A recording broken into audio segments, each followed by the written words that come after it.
Halle Berry, you are an Oscar award-winning actor, an entrepreneur, and an advocate. Thank you so much for sitting down with Forbes for the 50 over 50. What an honor this is. Thank you for having me. Most people know you as an actor first, but in your 50s, you've embarked on a second act. Yes. Tell us, how is life as an entrepreneur? This is my greatest act. You know, I couldn't have imagined that this would be my greatest act, because I think as a woman, we've been afraid to age. We've been afraid what those later years offer us. And so I've been amazed to find out that my 50s, my second act, is really my best act. And being an entrepreneur is part of that. Really inciting change and really fighting for what I'm so passionate about. It's not just making a movie, it's about changing culture, it's about changing the future for women, for my daughter, for other women like myself, and that just feels really, really meaningful. Now, this entrepreneurial journey started with a misdiagnosis. A doctor told you that you had herpes, when in fact, it was perimenopause. Yes. Imagine that. Imagine that. It's perimenopause, herpes, perimenopause. Yeah. A little bit different, and it shows the lack of knowledge and part of why you've become an advocate. But earlier this year, you relaunched Respin, your wellness company, into Respin Health. And I would love to talk to you about what you are trying to achieve with this company. Can you tell us about Respin Health? We are trying to be your one-stop shop, all things menopause. Because what I've learned on this journey is that every woman, menopause is in a different way. There's no two ways you can go through it. There's 100 symptoms of menopause. We all go through ups and downs. We go through cycles of it. There's so many myths around it. We start much earlier than we believe we start, and we are in it sometimes 2 decades, some women. It all depends on genetically what your mother went through, what her mother went through. So I think if we get Respin right, we are that one-stop shop. We help women get on HRT, we give them coaches, we hold their hand, we give them state-of-the-art scientific information so that women are making choices for themselves from a place of knowledge, a community, because we all know that women do better when they have the support of other women, sharing stories, uplifting one another, feeling like we're in a tribe together. We're not facing this sometimes very scary time of life alone, but we're really supporting and uplifting each other. So I heard HRT, I heard coaching, so it's really holistic. There's nutritional advice, exercise, yes, all of it. Because as we talked about, you have to exercise differently when you're down the path of life. You have to change the way you eat. And it's not really about a diet. It's about really changing your lifestyle to sort of be your best self, because in midlife, your body actually changes into another version of itself. So you have to feed it differently, you have to work it out differently, you have to take different hormones or supplements, you have to feed it differently in many different ways. A lot of that is knowledge that you are trying to get more of the public to acknowledge, and Yes. the medical industry as well. And last year you spoke on Capitol Hill and you yelled, "I'm in menopause!" And that was about 14 months ago. So I'm curious, have you seen any early returns on that moment or this advocacy? I know it's a life's work, but where we sit right now in July 2025, are there any verifiable results that you I do see, yes, there's been some state changes made state by state. Our state, local officials and politicians are putting legislation into action that are helping women get their medical appointments covered. We're working really hard to get HRT covered. I'm realizing now it's going to be a state-to-state battle. On a national level, that might be really hard, especially with the new administration and all the cuts that they're making. So we're realizing that we have to go state by state and get our local legislators to really understand how important it is for women to get the help that they need. And I mean, and the truth is, and I hate to make this about men and women because it's really not, it's a human rights issue, but when men had penile dysfunction, they got that blue pill like that, and it's covered by insurance. There's no reason in the world that HRT should not be covered by insurance so that every woman can get the help that they need. It's no different than Viagra, really. It's what helps us stay in optimum good health, and we need it. And it's our right to have it. So is that why you've embarked on advocacy alongside entrepreneurship, because you need the education in order to grow your company? We need education. We need federal and state funding dollars. Doctors need to be retooled. You mentioned my misdiagnosis. Yes, that's true. And I can't say I really blame my doctor. He was a wonderful doctor, right? He just didn't have the education, because only 13% of doctors in our country really understand the menopausal body. It's one chapter in medical school. So you can't really blame them. But as the years go by, we will be able to blame them, because when you know better, you do better. And we're talking about this loud and proud now, right? Women are coming out of the shadows. We're not afraid right now to start asking for what we need. I think doctors are starting to hear about this more and more. It's incumbent upon them to go back and get retooled and get the education that they never got, because half the population makes it to midlife as women. And we deserve health care. We deserve doctors that actually know how to treat our bodies. You ask yourself, is that too much to ask? No, it's not. It's really not. We deserve that. It's one of the only things that if you live long enough is a universal condition for the female body. Now I want to ask you, as Halle Berry, looking at her week, you are an advocate and an entrepreneur. How do you decide how to split your time and where to lend your voice and platform? You know, it just really depends on what opportunities come up for me to speak at. There's so many health clinics that I get invited to speak to help educate, our healthcare community, to help educate, journalists like yourself, to help get the word out. I sometimes go speak with just women during this time of life to help educate them and get them fired up to take their health into their own hands. So it really just depends on what's available for me to actually speak at. What opportunities do I have to go to Washington to actually speak to our lawmakers and speak to Congress when they're available?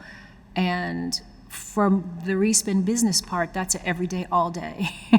That never shuts down. We're a young, new business, and it takes a lot of my attention. And I'm here for it, 100. I've heard you also say that you are the perfect messenger for menopause advocacy. Why do you say that? Because I'm unafraid to speak about it. And I think for so long, people have, put me in this sex symbol box. And I think for someone like me to speak about going through menopause, which has been so stigmatized, and if I can say, hey, it's sexy to arrive to this time of our life. It's actually a privilege to age, and we can really do that in a beautiful, confident way, I think makes a difference. And I think people are listening to me, and I think women are listening to me, and I hope I'm giving them the courage to stand tall and accept that this is a wonderful part of aging, and that we don't have to stay eternally 30. I mean, who wants to stay eternally 30? And when you ask women to do that, we don't ask men to do that, but when you ask women to do that, you're really setting us up to do the impossible. So you're setting us up for failure, and therefore furthering how bad we feel about ourselves. And that just can't be our story. We've got to change that as women. You are not the only person in Hollywood speaking about menopause, Yep. but if you look at some of the other celebrities who are speaking out, a lot of them are white. What do you think is missing from the conversation? I just think more people having the courage to, talk about it. It's been taboo, and especially in Hollywood, as a woman, when we got 40, we've been made to believe that our careers were pretty much over. So if you're talking about someone like me or someone almost 60 talking about menopause and still expecting to, lead a film and get great acting roles, I think it's scary for many of us. I know when I first told my team that I was going to start talking about menopause, some of them, their first reaction was, oh my God, it's been hard enough for you being a Black woman all these years. Now you want to talk about menopause? And I said, I absolutely want to talk about menopause. It's exactly where I am, and I absolutely want to talk about it. Did anyone tell you, don't do this, it's a huge mistake? Mm-hmm. Oh, sure. What do you But say they to also them now? told me, don't do Monsters Ball, and got me an Academy Award. So I've never listened to that. I marched to my own drum, and it was true for me. I was horrified when I got misdiagnosed and found out that at 54, I had probably been in perimenopause since I was 40, and nobody dared talk to me about it and prepare me. And I thought, I can make movies, hopefully, for as long as I want, I hope.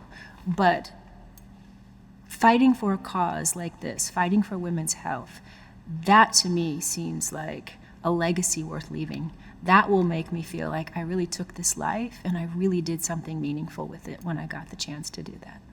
We talked about how many women go through menopause, and I do think more founders and businesses are waking up to the market opportunity here.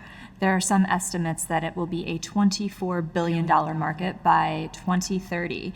And earlier today, in fact, CVS announced that 6,000 of its US stores will be carrying menopause and perimenopause products from a UK healthcare company.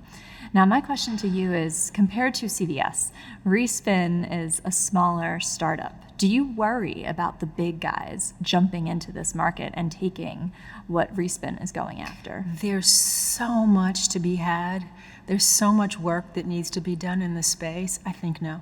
No. We're all greater together right now. It's so nascent, it's so new, there's so nothing for us that no, I don't worry about that. And I also don't worry because Respin is doing something very special. We're not just selling things, right? We're creating a community, we're creating a database. We have information, we have science, we have doctors, we have what I think other companies don't have right now. So no, I'm not. I think there's room for all of us to help educate women. I asked your co-founder a similar question, and she said that our concern is not the 500,000 women who are accessing menopause services already. Yes. It's the millions and millions of women who don't have access. So I'll ask you a similar question that I asked her. How do you reach those millions and millions of women who feel locked out of the medical industry or don't know where to start? Well, that's what we're trying to do. We're trying to make it easy for them to access it. So by coming to Respin, most people now have a computer or a cell phone. Everybody has one today. So for those women in those rural countries that can't get access to like menopausal experts, they can come join us at Respin with the click of a button, and we can take them down so many pathways to, one, get education, and then hold their hand and help them come up with a plan that'll work for them. And for us, we think that's also part of our secret sauce because we have it all available. We've done the work, and then women can come and they can just sort of reap the benefit. Now, you mentioned Monsters Ball, but you have a lot of other experience that I see as kind of breadcrumbs that lead up to Respin. You raised money when you were directing your directorial debut. You were the chief communications officer for Pendulum Probiotics. Do you draw on those experiences in the day-to-day growing and scaling of Respin? I do. And I also did one thing, too, that made me get ready for my advocacy. I got the law changed in California, the stalking law, because my daughter was being so harassed by paparazzi. And I went to Sacramento and got a bill called 606, Senate bill passed. And I learned through that experience how hard it was to incite change. I mean, I never worked harder in my life than getting that bill passed, because everybody told me in California, it's their amendment rights. You'll never stop the paparazzi from photographing your child. But yet I was able to get that done. And I know how hard that was. I knew the hours that it took. I knew sort of the lobbying that took. And so I know that that's why I'm not afraid to go to Washington. I'm not afraid to stand on Capitol Hill and shout I'm in menopause and sit with those Congress members and those senators and help them understand how important this is. And I'll go back until it gets done. And, that might take 10 years. Who knows before we'll get real new appropriations handed out to women at this time of life. Who knows? But I know I won't stop because I know it can be done because I've done it. You know it can be done because you've done it. Those are powerful words because it can be hard for someone to make a jump to become a founder in their 50s. What do you say to someone who's thinking about making a similar jump? I have found that the best founders and the best companies start with that founder who had a real need. It wasn't about making money. It wasn't about selling something, but it was about creating an answer for a need that they had. Those are the founders that I find that stop at nothing because they need that problem to be solved for themselves or for someone they love dearly, like their child. I've seen people go really, really far and be relentless in their pursuit. And I feel like Respin came about for me, Respin Health, is because I had a need. I want to be here for my children. I started late in life. I want to live my life to the fullest, and I want to be in good health. I don't want to be like millions of women who live longer than men but in poor health. I want to be here and be in good health and have all of my faculties. That's very important to me. And it occurred to me, if that's important to me, I'm sure that's important to millions and millions of other women. So by helping myself, I'm actually helping them too.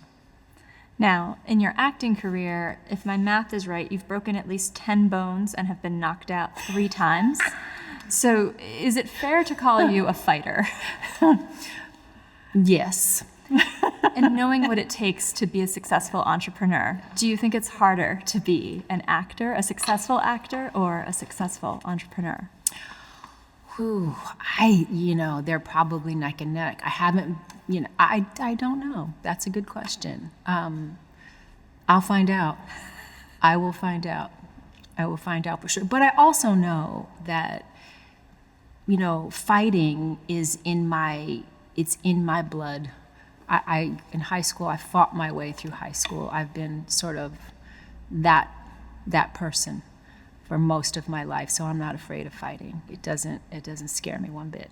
You're not afraid and you're pretty resilient. Those are 2 pretty critical components to entrepreneurship, I would say. Yeah, and being patient. I've talked to other founders who, I'm understanding you have to be nimble. You think you have one idea and one way to, skin that cat, and then you learn as you go, and then you change, and you have to be nimble and be able to pivot. And I think we're learning with Respin. We had one idea, but we're learning as we go, but women actually want this. And we're talking to our community. We're talking to our members. What do you really need? What do you want? And so we're learning to pivot and to listen. I think listening is really important too. You talk about patience and growing a company. As you think about Respin's future, what does success look like in your mind? And how do you think about measuring that, especially compared to maybe some of your competitors? Well, our biggest goal at Respin is to change culture.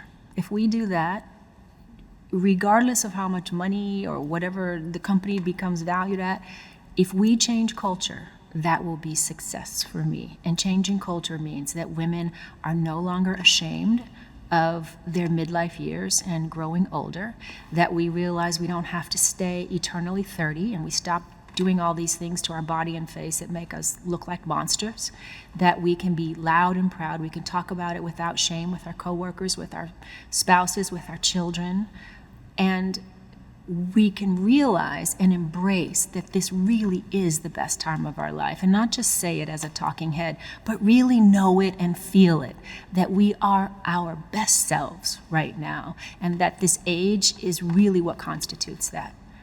Do you have an image in your mind, or maybe do you imagine a moment that will signal to you that the culture change has happened? Is it a conversation that you imagine? Is it a scenario? When I'm all over Instagram and I'm hearing that women are having siestas, like we talk about baby showers, if a siesta is as common as a baby shower or a wedding shower or a bachelor party or a bar or bat mitzvah, then I'll know we've made it, because a siesta is when a woman realizes she's in menopause and her family throws her the biggest party she could imagine. She's having a siesta. When those can become commonplace, women will have changed culture. Did you have a siesta? I'm not in menopause yet. I'm still in peri. But when I get in menopause, well, you better believe it, my family is going to give me a siesta. They already know it. They already know. They already know. Planning has to be in process. Yeah. Think about it now, people, because, I'll have one. Earlier, you mentioned your legacy and how entrepreneurship can build a legacy for you. What do you want that legacy to be? I would love to leave, not only for culture, but for my children, a legacy of a mom who often felt behind the 8 ball. I think being born a Black woman, I felt very much behind the 8 ball, and I want my legacy to be that nothing is impossible, that all obstacles can be met, and you can achieve whatever it is you set out to achieve. I've broken down barriers for my entire career, and that I want them to realize that never stops. For as long as we're here, we can continue to push ourselves, to grow, to learn, break down barriers, change the world. We have the possibility to always do that for as long as we're taking a breath. It's an important message, especially at this moment in time, politically. Oh, yes. Say that. We do have a few questions that we ask everyone on the 50 over 50, and I'd love to ask them to you now. Okay. Is being over the age of 50 an advantage or disadvantage in your line of work? One would say it's a disadvantage in my line of work, but I'm finding all the ways to see it as an advantage. What's one of those ways? I can say what I want to say and have no fear. No fear, and that has been serving me really, really well. I can show up as my authentic self and not be afraid to do that. When you were in your 20s and 30s, did you ever imagine your career after the age of 50? And if so, what did it look like? I didn't imagine it. Nobody talked about it. I was, I think, afraid of getting older, and I didn't think I'd be working. I thought I would be retired by the time I was 50, and I'd be somewhere sipping Mai Tais, somewhere, reading novels. I had no idea that I would be this energized and this charged up or starting a business, or that I would have the possibility to do that, especially as a woman. What's your advice to women in their 20s and 30s who either don't see their 50s and can't imagine it, or who feel like they have to rush to fit in every last accomplishment before they turn 40? I would say, first of all, midlife and menopause is coming for you. No woman escapes it. I thought I would miss it, and what a rude awakening that was. And I would say, pace yourself. Take care of yourself, take care of your mind, body, your spirit. Honor your body, it's the only one you have, and that life should be long, and you can do all the things you want to do, maybe not all at once, but at the end of the day, you can look back, and if you stay focused, you will have been able to have done all the things that you wanted to do.